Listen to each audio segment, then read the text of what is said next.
Biblioteca Departamental de Santa Cruz es un área de la gobernación que alberga más de 47.000 documentos del proceso de desarrollo y planificación departamental, correspondiente al periodo del Comité de Obras Públicas, Cordecruz, Prefectura y Gobernación. En nuestra sala de lectura, los usuarios pueden consultar el catálogo de la biblioteca o buscar información en Internet. Además de la consulta en sala, la biblioteca ofrece a nuestros usuarios servicio de hemeroteca, espacio infantil, 2.550 documentos digitalizados, Internet y Wi-Fi. Gracias al apoyo de Café Patrimonio, los lectores pueden servirse un café boliviano de cortesía, con calidad de exportación. Actualmente desarrollamos diferentes actividades de fomento a la lectura, escritura y aprendizaje de nuestra historia de manera online. Difundimos nuestras actividades mediante nuestras redes sociales, Facebook, WhatsApp, Instagram, YouTube y un sitio Wix. De igual manera, gracias a una alianza con Fundación Cotas, la programación semanal es también proyectada por los canales de Cotas en sus diferentes señales. En el 2020, la Biblioteca Departamental obtuvo el premio a Biblioteca del Año, logrando un lugar importante dentro de su gremio a nivel nacional.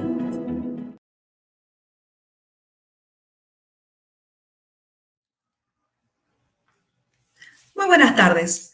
La Biblioteca Departamental es un área de la Gobernación de Santa Cruz, la cual alberga documentos históricos del proceso de desarrollo de nuestro departamento, es decir, material bibliográfico y gráfico desde 1960 en adelante. Con el objetivo de acercar a nuestro público a los libros, la lectura, la escritura, a nuestros gestores culturales, a nuestra historia, es que venimos realizando diferentes actividades de manera presencial y también virtual. Esta noche, como parte de nuestra programación virtual, les presentaremos una charla muy dinámica en compañía de nuestro querido amigo y disertante, el licenciado Sorel Edwin Suárez. Él es docente, hace ya más de 28 años. Es graduado con honores de economía, de economista. Recibió el Premio Nacional a la Mejor Tesis en Economía, otorgado por el Diplomado de Altos Estudios Nacionales. Es escritor del bestseller boliviano en pedagogía, Profe, editado por la Universidad Galería de Moreno y que ya está en su 11ª edición. Ha llevado a cabo más de 300 conferencias en temas de educación, pedagogía y capacitación en escuelas, universidades, corporaciones, fundaciones y otras entidades privadas. Es actualmente supervisor de calidad académica y catedrático de la Universidad Privada Boliviana. Como decimos hace un momento, estamos en las mejores manos para aprender de este tema de pedagogía, como es el tema de docentes exitosos, organización del aula. Esta va a ser la parte 1 que nos va a dictar el licenciado Sorel y estamos, la verdad, todos muy agradecidos por la conferencia que nos está brindando. Quisiéramos empezar de igual manera esta noche agradeciendo a Café Patrimonio, un café nuestro, un café boliviano, el cual nos acompaña en cada una de nuestras actividades ya durante más de 5 años y que ustedes pueden pasar a disfrutar en las direcciones que aparecerán debajo en la pantalla. De igual manera, quisiéramos agradecer a Fundación Cotas por abrirnos las puertas para llegar a sus hogares a través de la pantalla chica en todo nuestro departamento. Muchísimas gracias, señor Sorel, por brindarnos una charla más para nuestros usuarios, para las personas que están siempre siguiendo las conferencias, charlas, entrevistas que damos en la Biblioteca Departamental. Le agradecemos, la verdad, que nos permita tener esta oportunidad nuevamente de poder aprender muchísimo de usted. La anterior charla fue, la verdad, muy dinámica, muy concurrida y estamos seguros que en esta ocasión no va a ser diferente. Buenas noches, señor Sorel. Muy buenas noches, estimada Osana. Muchas gracias por la invitación, por la oportunidad de compartir nuevamente con ustedes. Deseo de corazón agradecer y felicitar al Gobierno Autónomo Departamental de Santa Cruz por esta iniciativa. Realmente todos los escritores estamos chochos con usted y con su trabajo. Y gracias nuevamente. Por supuesto, a la Biblioteca Departamental que usted coordina. Muy bien, amigos. Si ustedes son docentes y si no son docentes, el día de hoy les puede interesar. Si ustedes algún día van a dar alguna capacitación, si ustedes van a hablar con su equipo, si ustedes tienen que enseñar algo a alguien, esta clase les importa. No solamente es para profesores. Básicamente, el día de hoy voy a hablar sobre cómo organizar el aula antes de la clase. Porque nuestra clase, como docentes, como capacitadores, empieza antes de la clase. Antes que nada, quiero invitarlos a que me contacten. Este es el QR de mi página de internet. Yo estoy encantado en hablar sobre temas de educación. Puedo visitarlos, podemos contactarnos, podemos hacer otros simposios, mesas redondas, absolutamente lo que ustedes deseen. Entonces, si quieren, este es el QR al que ustedes pueden contactar. Muchísimas gracias. Empecemos. Muy bien, el inicio para mí fue este libro. Me tomó 10 años investigar para este libro. Yo estaba teniendo un muy mal momento como profesor. Realmente sentía que mis estudiantes me estaban avasallando y yo necesitaba encontrar nuevas formas de entenderlos, de comprender por qué era tan difícil la educación. Tuve la suerte de contar con un director que me apoyó totalmente en todas mis investigaciones, en todas mis visitas a otros docentes. Y fue gracias a eso que yo logré escribir un libro donde básicamente cuento los inventos que hice respecto a técnicas de estudio. Y básicamente en este libro también cuento mucho de lo que es ser profesor en las aulas bolivianas y también muchas estrategias del aula que, según me cuentan muchas personas, han podido leerlas y aplicarlas inmediatamente. Una parte importante del libro es justamente la que vamos a ver hoy día, la preparación de la clase antes de la clase y los primeros instantes de la clase. Espero que les guste mucho. Les repito, no es solamente para profesores. Ustedes pueden aplicar esto en absolutamente cualquier nivel de capacitación. Soy docente por 28 años. Además, los últimos 10 años soy supervisor de calidad educacional, lo cual me ha permitido observar cientos y cientos de horas de profesores haciendo cosas muy interesantes en el aula. Y por supuesto también quiero compartir con ustedes aquello, cuáles son las mejores prácticas que nosotros podemos compartir. Quiero compartir con ustedes de forma muy dinámica. De esta manera los invito una vez más a tomar sus teléfonos, habilitar la cámara y leer este QR. Este QR los va a llevar inmediatamente a el grupo de WhatsApp que se llama Docentes Exitosos. Básicamente lo que quiero hacer es algo nuevo. Quiero invitarlos a ustedes a que a medida que avancemos esta exposición, ustedes vayan escribiendo sus preguntas, las cuales me comprometo a contestar. ¿Ok? Entonces ustedes anotan las preguntas mientras vamos avanzando. Me parece esto mejor a esperar al final y a realizar las preguntas. Entonces, a medida que ustedes vayan teniendo sus preguntas, a medida que ustedes quieran compartir algo, por favor, vayan anotando sus preguntas. Ok, empecemos. Número 1. La posición de las sillas. Es vital que el docente tenga una idea clara de cuán cerca quiere a los estudiantes. Probablemente hay docentes que piensen de forma distinta de la mía, pero yo considero que lo peor que se puede hacer es permitir que los estudiantes se sienten hasta atrás del salón. Una de las formas para evitar a ello es eliminar las sillas de atrás. Una de dos, puedes sacarlas del salón o lo que yo prefiero hacer es aumentar el número de columnas.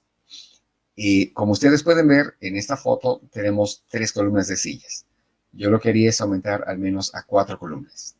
Obviamente va a quedar menos espacio para caminar en medio de ellas, pero los estudiantes van a estar mucho más cerca del profesor. Y esto es un paso muy importante en base a todo lo que he observado, porque si ustedes han sido docentes en aulas, la primera fila y tal vez la segunda fila, usted puede ver exactamente qué están haciendo. A partir de la tercera, uno no sabe qué está pasando. Por supuesto, no confía en los estudiantes, pero es parte de mi experiencia y también parte de la experiencia de muchas de las clases que he observado, donde incluso desde la primera fila, en cuanto el docente se da la vuelta, los chicos ya están en el teléfono o están escribiendo notas o todo aquello. Por lo tanto, yo sugiero y yo personalmente prefiero que los estudiantes estén mucho más cerca a mí. Y esto va muy ligado al siguiente punto. Cuando nosotros tenemos estudiantes que ingresan al aula, ¿dónde se sientan ellos? ¿Se sientan en el primer lugar, cerca de usted? Nunca. Los estudiantes siempre van a hacer un cálculo de cuán rápido pueden salir del aula sin ser molestados. Entonces siempre se sientan lejos del aula, lejos de la pizarra, lejos del profesor. Y lastimosamente yo he visto docenas y docenas de casos donde los profesores empiezan la clase de esta manera.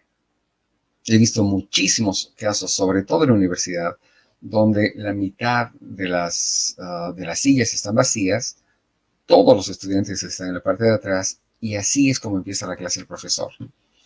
Personalmente, yo jamás empezaría una clase así. No importa cuánto tiempo me tome, voy a hacer que los estudiantes vengan adelante. Al principio, por supuesto, van a reclamar, van a argumentar, se van a quejar, van a hacer chistes y lo van a lograr.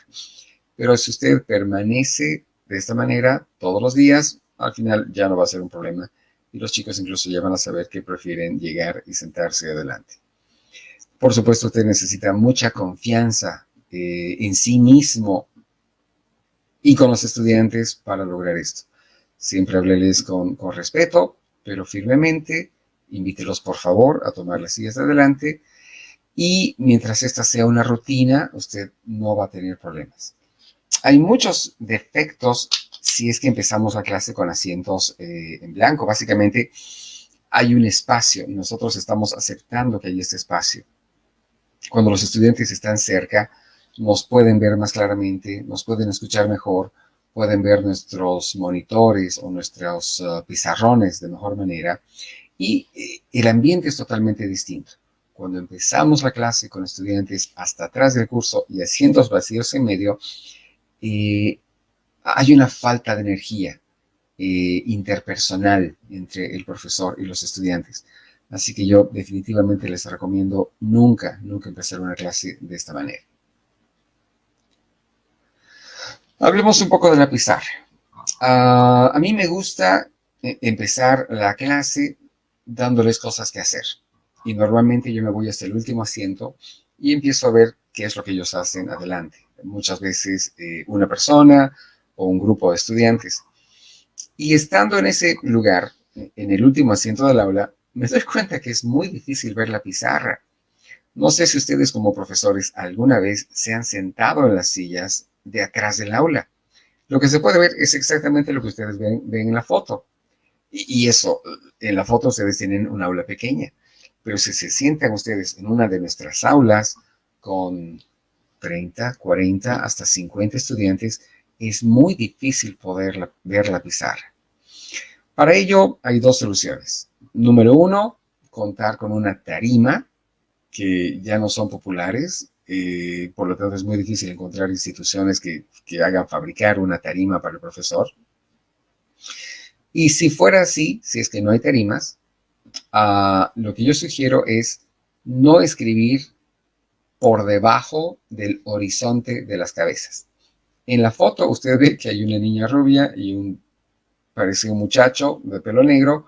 Entonces yo personalmente dividiría la pizarra en dos y mi límite inferior sería la mitad de la pizarra. Porque si usted sigue escribiendo por debajo del horizonte de las cabezas, lo que va a tener es que los chicos van a enloquecer tratando de ver qué hay en la pizarra y si es que usted les pide que lo copien, peor. Entonces, imagínese un chico que está por detrás de tantas personas, realmente le va a costar mucho. O sea, si se sienta hasta atrás, probablemente ya tiene problemas escuchando la clase, por el ruido, por el cuchicheo, por todo aquello. y de paso tienen el problema de la pizarra. Este es un tema que he tenido la suerte de observarlo en muchísimas aulas y realmente los chicos, he visto la frustración de estudiantes que quieren prestar atención, que quieren leer qué es lo que está en la pizarra y con frustración dicen, sí, no veo, no entiendo. A veces es porque no tienen lentes, es algo muy interesante, es muy recurrente. Muchas veces es porque la letra del profesor es mala. Cuando digo mala me refiero a pequeña, no toma en cuenta que el último estudiante está a unos 10 metros y que la letra con la que escribe no es clara. A veces los marcadores no son los adecuados. A veces la luz no es la adecuada. Entonces realmente hay muchos factores, pero como profesores nosotros tenemos que ver desde los ojos de los estudiantes. Entonces, el día de mañana mismo, usted llegue temprano a su aula, escriba con la letra que normalmente escribe en la pizarra, váyase hasta el último asiento y vea si es que usted puede verlo. Y si puede verlo con comodidad con personas sentadas delante suyo. A todos los profesores a quienes hemos recomendado estas estrategias del uso de la pizarra han mejorado mucho y muchos de ellos incluso han reportado que se sienten sorprendidos por cómo algunos estudiantes que estaban totalmente desconectados del aula realmente han podido reintegrarse porque ahora la conexión y la información es mejor. Yo creo que hay algo muy importante que nos ha enseñado la virtualidad. Y es que la virtualidad tenía algo y una ventaja que nadie puede negar. La calidad de la información que recibían los estudiantes era de 100%. Si yo realizo una tabla, si yo realizo unas notas y se las paso al estudiante virtualmente, el estudiante lo recibe en 100% de calidad. Ahora que hemos regresado a la presencialidad, tenemos que la calidad una vez más ha caído. Antes no nos importaba, pero pasar de algo que era 100% perfecto en calidad de visualización a pasar a una pequeña pizarra al fondo del salón en medio de un montón de gente, realmente se siente. Entonces, lo que yo le recomiendo, querido docente y colega, es que usted planifique qué es lo que va a escribir en la pizarra. No puede ser mucho, tiene que ser un diagrama, tiene que ser algo que realmente usted vaya a utilizar en ese momento. Y siempre, aunque estemos nuevamente en la presencialidad, usted siempre comparta el documento digital. Entonces usted continúe haciendo sus notas digitalmente. Si tiene un proyector, sería mejor, puede utilizar las mismas notas en el pizarrón y compártalas con los estudiantes. Porque los estudiantes nos reportan que algo que han apreciado mucho de la virtualidad es que ellos pueden repasar sus notas cuando ellos lo desean. Pero por supuesto, si sus notas ahora dependen de la calidad que ellos tienen a copiar de la pizarra, ellos no van a tener la mejor calidad de las notas. Sin embargo, si nosotros compartimos nuestras notas digitales, este tema va a ser correcto. ¿Ok? Entonces, una vez más, les pido, si tienen cualquier pregunta al respecto, si tienen cualquier comentario al respecto, entonces les ruego compartirlo en el grupo de WhatsApp que acabamos de crear. ¿Ok? En este momento voy a darles un minuto, por favor, para aquello. Hemos visto 3 temas interesantes. Cómo empezar la clase antes de la clase verdadera. Y por favor, si ustedes tienen preguntas al respecto, los invito a hacerlas en el grupo de WhatsApp.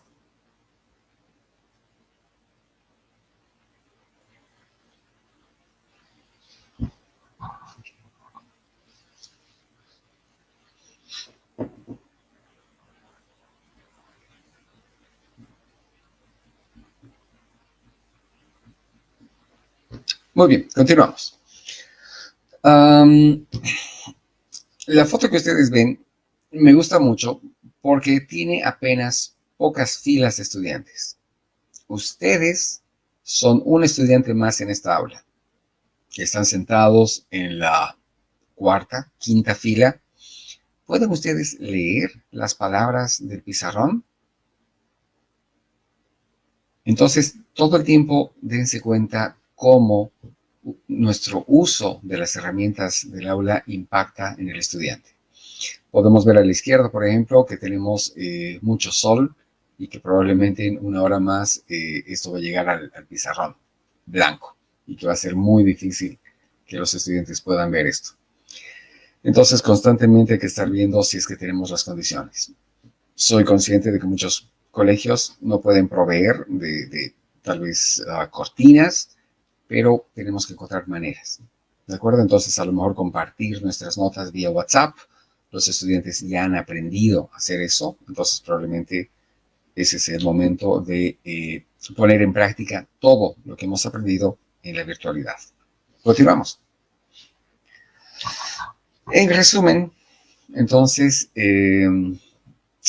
yo les sugiero anotar en la pizarra y compartir digitalmente. Escribir con letra legible, grande y clara. Es más, en algún momento se vio un estudio que decía que la letra del docente delante en el pizarrón nunca puede ser más chica de 10 centímetros. Por supuesto, este tipo de cosas se estudian en la normal técnica y es importante hacerlo saber a todos los docentes quienes imparten clases. Número 3, planificar qué voy a escribir. No podemos llenar la pizarra de letras, ya que, como yo he visto y como yo alguna vez he cometido el error, mientras se nos acaba el espacio, empezamos a escribir más pequeño, ¿verdad? Entonces, si antes los estudiantes tenían problemas leyendo aquello, imagínense si de paso hacemos la letra más chica. Número 4, no escribir por debajo del horizonte de cabezas de los estudiantes. Y número 5, retirarse de la pizarra. Hay muchos docentes que después de escribir se quedan delante de la pizarra o tal vez solo se retiran un poco pensando que ya dan paso a que los estudiantes vean. Entonces, siempre pensemos en la comodidad del estudiante en estos aspectos. Muy bien, hablemos de la puntualidad. Hay un dicho que dice, si estás a la hora, si llegas a la hora, estás tarde. Si estás tarde, no viniste. Y si estás temprano, estás a tiempo. En otras palabras, para muchos colegas, orgullosamente, la puntualidad es vital.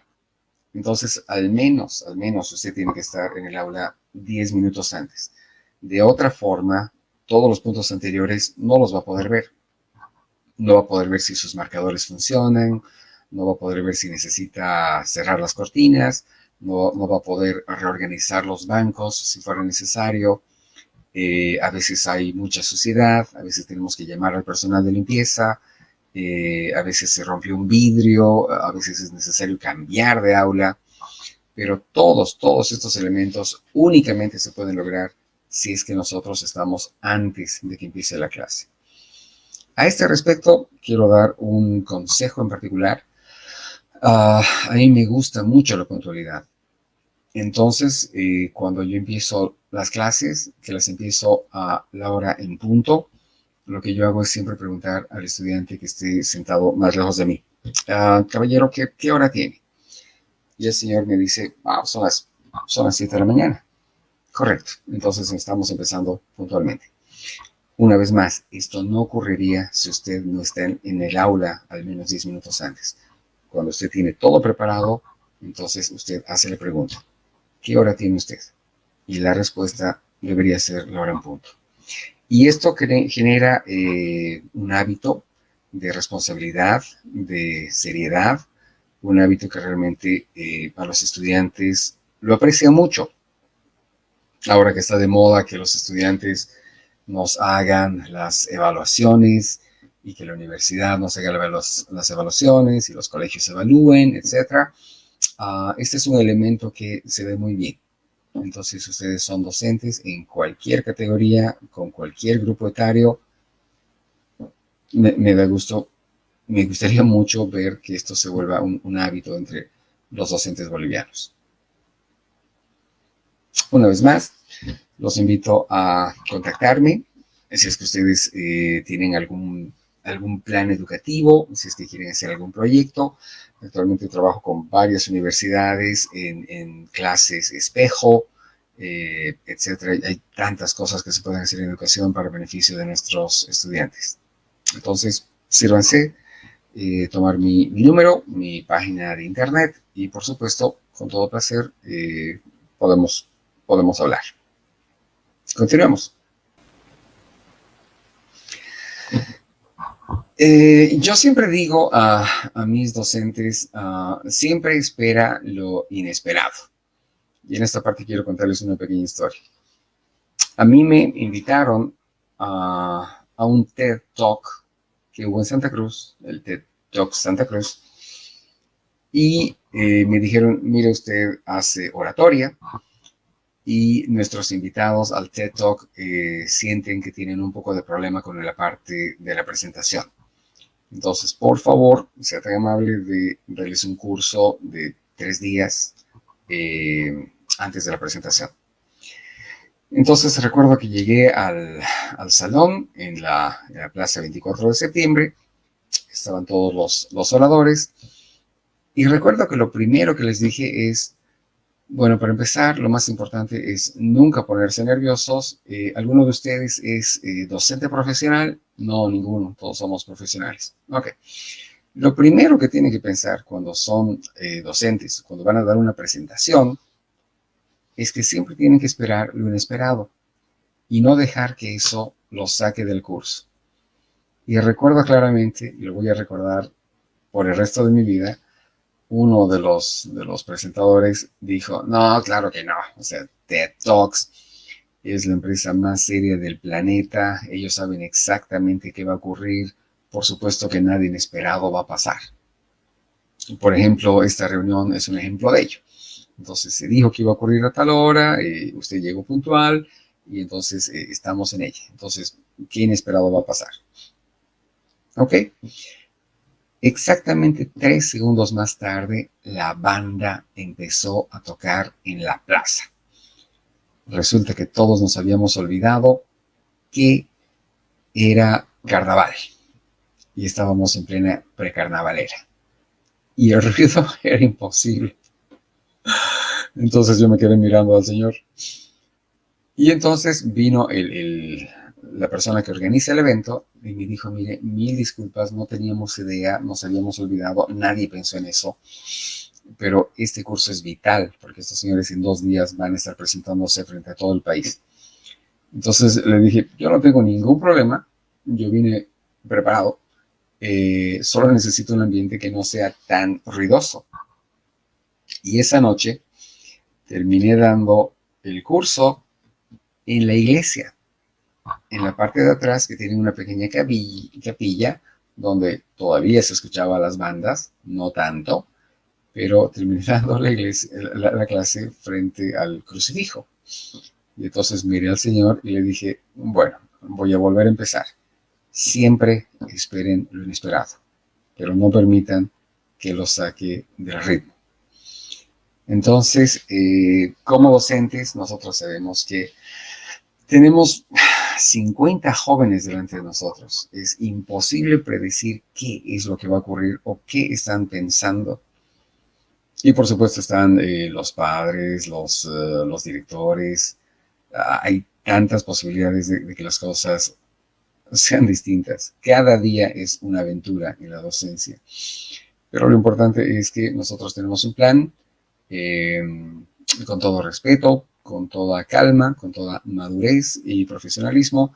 Tenemos que lograr nuestro objetivo cada día. Y eso es esperar lo inesperado. Ok. Quiero hablar de un punto muy interesante que honestamente no lo he visto en otras charlas. Sin embargo, muchos profesores de quienes estoy a cargo como supervisor me han preguntado. Y siempre les cuento mi primera experiencia. Lo que pueden ver en la foto es a Arnold Schwarzenegger en una de sus primeras películas que se llamaba El policía del kinder, donde le dan a cargo estar ser profesor o acompañar a un curso y él no soportaba a los chicos, entonces se las pasa gritando todo el tiempo, absolutamente todo el tiempo. Si ustedes son docentes, sobre todo de colegio, muy probablemente saben a qué me refiero. Quiero que me permitan contarles mi experiencia de mi primer año como docente. Porque fue, gracias a Dios, el primer año el cual encontré la solución. Y fue totalmente inesperado. Yo entré al aula, por supuesto, tenía 50 angelitos, todos gritaban, yo entré con muy buen humor, pero luego me di cuenta que no podía trabajar. Y para trabajar necesitaba callarlos. Por supuesto, empecé a gritarles, a decirles que silencio, pero por supuesto se callaban unos, los otros hablaban. Si ustedes son docentes, me entienden perfectamente.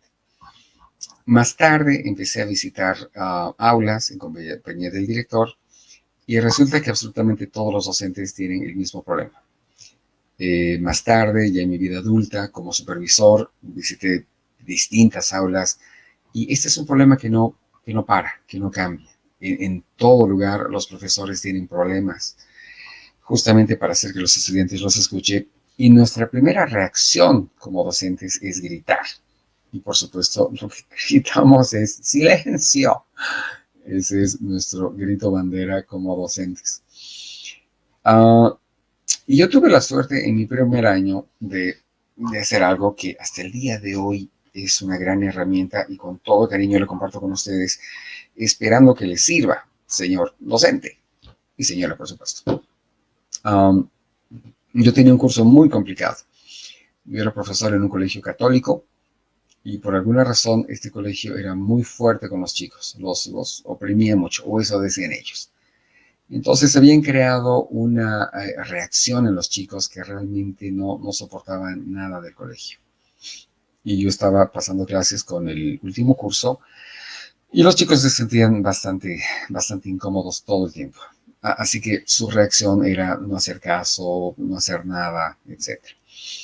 Y por supuesto yo me las pasaba gritando. En ese colegio, a la hora del recreo, todos los profesores intercambiábamos mentitas. Entonces llegaba una profesora muy querida y decía, yo encontré estas pastillas que son de menta, pero además tienen miel. Mejor. No, yo encontré estas otras que tienen un calmante natural. Mejor. Entonces entre los profesores moríamos porque todos nos la pasábamos gritando. Nosotros entendíamos que era parte del trabajo, pero como muestra está este recuerdo tan vivido de que nuestros recreos eran consejos para la garganta y además intercambiar mentitas.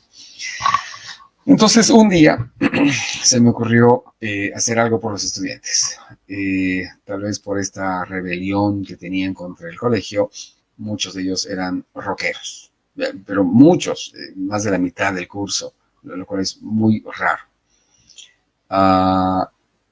Yo casualmente conocí a un amigo, vocalista de un grupo, así que les dije, ok, ¿saben qué? Voy a hacer algo por ustedes, algo que probablemente les guste. Voy a traer un amigo que es vocalista de un grupo y probablemente ustedes tengan preguntas para él y probablemente él pueda guiarlos, ya que varios de ustedes tocan instrumentos y quieren ser rockeros y qué sé yo. Perfecto. Entonces me gané un punto con ellos, muy importante. Y entonces vino el señor rockero y entró al curso y por supuesto yo estaba súper tenso porque dije, estos van a hacer cualquier cosa, espero que no le falten al respeto, además que, no, yo me empecé a sentir muy inseguro. Entonces yo empecé a gritar, silencio, callado, sentado. Y de pronto entra mi amigo y con la voz más tranquila y normal les dice, hola. Y camina hasta el centro y les empieza a hablar como si estuvieran uno a uno en un cuarto muy silencioso. Y yo no podía creer lo que estaba viendo porque él les hablaba como si nada. En ningún momento levantó la voz, en ningún momento les gritó, en ningún momento se enojó. Les hablaba súper tranquilo. Y en respuesta, el curso, quienes querían escucharlo, bajaron la voz a cero. En todo el año nunca había escuchado silencio en esa aula con todos los estudiantes presentes. Esta fue la primera vez que todos los chicos prestaban atención en silencio y callados. Y entonces él contó un poco de lo que hacía y luego vinieron las preguntas y entonces habían 3 que levantaban la mano o que empezaban a gritar, así, y él, mil disculpas, ¿quién hizo la pregunta? ¿Puedes levantar la mano? Ah, ok, perfecto. Entonces, mucho control en sí mismo, sin gritar. Honestamente, y si me estás escuchando, quiero decir que ese día sentí que todo lo que había estudiado sobre educación se veía en un reto, ¿no? Porque realmente yo, quien sí había estudiado, no había logrado ese nivel de confianza. Pero me di cuenta de pronto que realmente esa sí es la manera de hablar a nuestros estudiantes. Entonces, por supuesto, me apropié, robé ese superpoder. Y a la siguiente clase entré así y tuve exactamente los mismos resultados. Soy consciente de que a veces no funciona. Soy consciente de que muchos profesores han tratado y nunca les ha funcionado.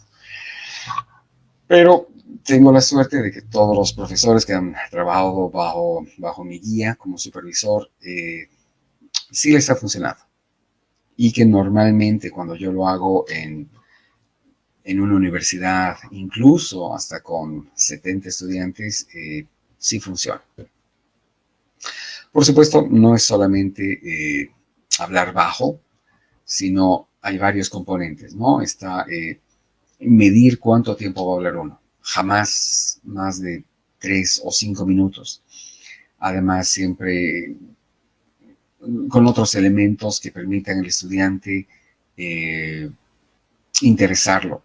Y además siempre midiendo la reacción de todos, ¿no? Y si es que uno nota que hay algo que está ocurriendo o surge un foco de conflicto dentro de la sala, caminar hasta ellos mientras uno sigue hablando. Entonces el tema de la voz es una herramienta muy importante y con todo cariño les digo, espero que esta experiencia que acabo de compartir con ustedes les sirva porque honestamente he visto a muchos profesores sufrir con la falta de respuesta que tienen de los estudiantes y además con cuánto tienen que esforzar la voz. Honestamente, desde muy joven yo trabajé en colegios y es muy complicado, a toda edad, por supuesto. Entonces, espero que este tema les interese y les sirva. Ajá. Bueno, esa era la foto del... Bueno, ese rockero, ¿no? Es un rockero. Ok. Ah, sí, bueno, este es un curso de la normal en Santa Cruz que tuve y probablemente ustedes han tenido cursos así, donde ni siquiera hay aulas suficientes. No hay sillas suficientes y los estudiantes están parados atrás. Y si es que el estudiante llegó tarde, ya no tiene ni silla y tiene que pasar la clase de esa forma. Entonces, la docencia es el trabajo más difícil de este mundo y en Bolivia probablemente más aún. Pero es muy difícil no amar la docencia. Ok, una vez más, los invito a que me contacten. Tengo varios proyectos en distintas universidades, en Bolivia, también con universidades de otros países. Yo puedo ayudarlos a contactarse, podemos hacer algo más grande, más bonito, o simplemente conversar sobre educación. Ok. El poder del high five. El high five es definitivamente un invento norteamericano. Es este momento en el que dos personas chocan las palmas y luego se ponen alcohol desinfectante. A mí me gusta mucho el high five porque es la forma más sencilla de transmitir energía a la otra persona. Entonces yo invito a un estudiante a hacer algo conmigo frente a todos los demás, a que expliquen algo, a tener una conversación conmigo delante de todos, a resolver un ejercicio, y el premio es el high five. Lo hiciste bien, te esforzaste, trataste de hacerlo, high five. Pero además con mucha energía, obviamente cuidando de que de no hacerles daño. Y en el tiempo que tengo de experiencia he podido ver que en un simple high five el estudiante cambia totalmente de humor. De pronto se siente activo, se siente bien, se siente validado, se siente contento. Y posteriormente uno puede ver que todos los otros estudiantes persiguen esto. Es más, empiezan a levantar la mano, empiezan a ser voluntarios, también quieren pasar adelante.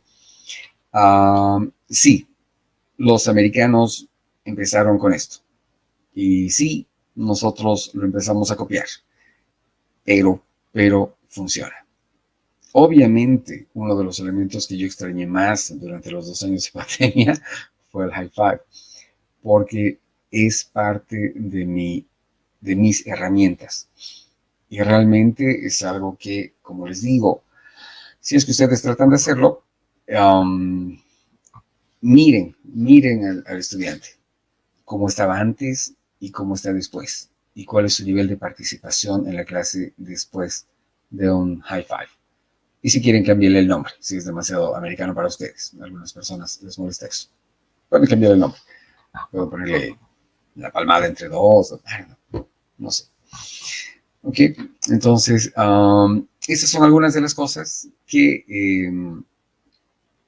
me han funcionado para tener clases muy dinámicas, estudiantes interesados, y que he enseñado a otros profesores que a su vez les ha ido muy bien, y también son cosas que he logrado observarlas finalmente de mis profesores, y que realmente han logrado clases más dinámicas, más alegres y en definitiva exitosas.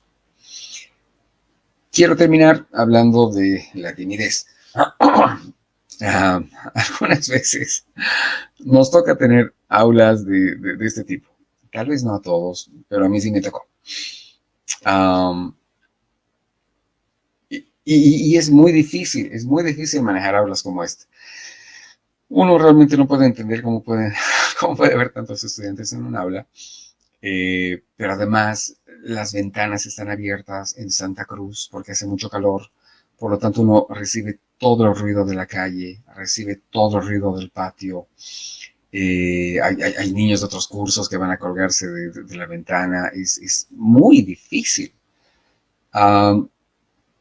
Sin embargo, realmente hay que ser educador de corazón para que estas cosas no nos avasallen. Y un elemento muy importante para esto es justamente vencer la timidez. Yo tenía un profesor cubano, un mentor cubano, y él decía, un profesor no puede ser tímido. Y por supuesto, en el mundo hay dos tipos de personas. Están las personas que no son tímidas nunca, que se lanzan a todo, son capaces de hablar con quien sea. Y estamos las personas que naturalmente somos tímidas, como yo. Las buenas noticias es que, como yo, pueden aprender a no ser tímidas. Básicamente es mucha práctica, es mucho amor por la profesión, pero es posible. El día de hoy les puedo decir que es posible que una persona tímida se convierta en una persona realmente que quiera atravesar este puente para llegar a los estudiantes. Si un profesor es tímido, se considera tímido y se queda como tímido, no va a hablar a un estudiante cuando vea que hay un problema. No va a generar este sentimiento de amistad o de estudiante-profesor. no se va a animar siquiera a caminar en los pasillos entre ellos para ver qué está pasando, por qué no trabajan. Nunca va a entender lo que les gusta o lo que no. Y finalmente no vamos a poder aprender de ellos. Es así que quiero terminar con una frase de Confucio. El éxito de una clase no depende de los estudiantes. No importa quién lo diga. Yo creo que el éxito de una clase no depende del estudiante. Si estás dormido, tus estudiantes dormirán. Si despiertas, ellos despertarán. Y con eso quiero agradecerles a todos.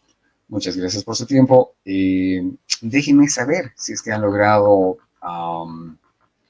interesarse en alguno de estos temas. Una vez más, les dejo el QR para que se unan al grupo de WhatsApp Docentes Exitosos y dejen sus preguntas, sus comentarios y con todo gusto yo voy a contestarles. Muchísimas gracias.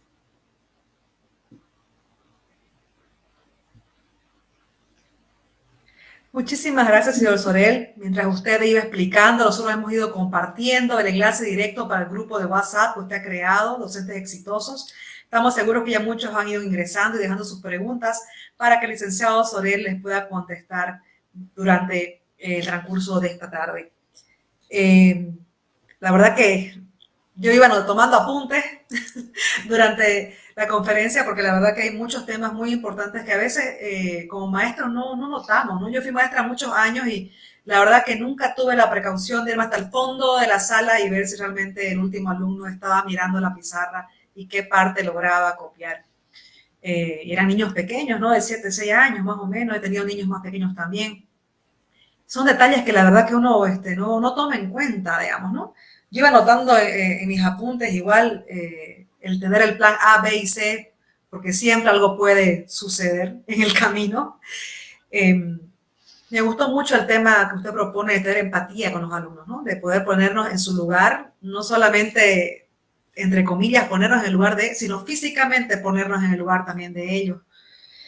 Romper el hielo, qué importante ese tema que propone el señor Soler, lograr conectar, ¿no? Con el estudiante, qué importante que es eso. La verdad que valoro mucho la enseñanza que nos ha dado esta tarde. Estoy segura que los que están en casita de igual forma han disfrutado y aprendido muchísimo. Como usted decía, no es una charla solo para docentes, para profesores. Creo que todos en la vida tenemos algún momento en el cual podemos enseñar a los demás y qué mejor que hacerlo con este tipo de técnicas como las que usted nos viene enseñando ya en esta segunda charla, ¿no? En la biblioteca departamental. La verdad que le agradecemos muchísimo, tanto a usted como a todas las personas que nos acompañan. Siempre digo que son los brazos y las piernas de la biblioteca y que nos permiten, ¿no?, poder llegar a nuestros usuarios con temas tan diversos, tan innovadores y que permiten a cada una de las personas que están al otro lado de la pantalla crecer en conocimiento, ¿no?, y aprender de cada uno de ustedes, nuestros disertantes. De verdad le agradecemos. A usted, lo que está haciendo va a replicarse. Lo que está haciendo es muy importante para todos nosotros los escritores. Y si me acompañan en la siguiente parte, vamos a hablar del elemento más importante que debe tener un profesor: autoestima. Interesante, muy bueno. Vamos a esperar entonces la segunda parte para poder aprender muchísimo de eso. Hay que poder, creo que una de las inteligencias que tenemos todos que cultivar, ¿no?, la inteligencia emocional, tener autoestima, confianza. Siempre he dicho que es algo que se debe enseñar en el colegio, pero muy puntual lo que usted dice, ¿cómo puedo enseñar a lo que yo no tengo? Entonces, excelente tema, licenciado. Muchísimas gracias por proponerlo. Para servirle. Les agradecemos a todos por su participación esta tarde. Esperamos que hayan aprendido muchísimo desde sus hogares. Los esperamos el próximo domingo, de igual manera, por las redes sociales, Biblioteca Departamental y Fundación Cotas, y por la señal de Cotas también a través de la televisión. No nos olvidemos que se hace gestión trabajando.